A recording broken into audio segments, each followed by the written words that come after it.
And we're back to learning Inkscape, and this time I'm going to show you how to create an outline for a foldable box. We've got yet another extension for that, so let us just use it. Extensions render, and it's called foldable box. Let's check the live preview first and make sure we've got the same unit, which is pixels. And now we'll go over the details. So the width, that's self-explanatory. Let me make that smaller, and you can see the width has been reduced. Height, it's the same, so it's top to bottom.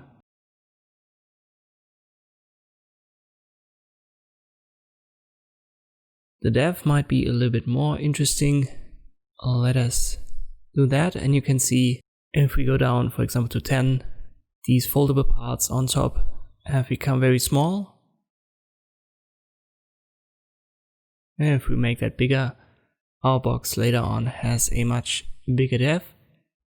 The tab proportion is the last parameter here, and that's not self-explanatory, but it's this little piece that you fold in a way that it fits into the other side of the box.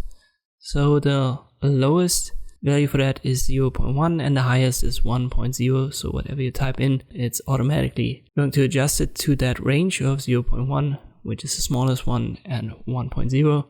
For the most part, you should have 1.0 selected.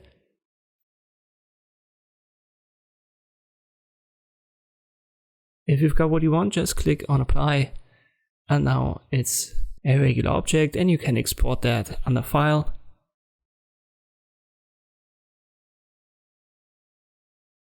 Print it out, and then you only have to cut it with a scissor and then fold it, and you've got your box. And this is how you can easily create an outline for a foldable box in Inkscape. Thanks for watching, and I'll see you next time.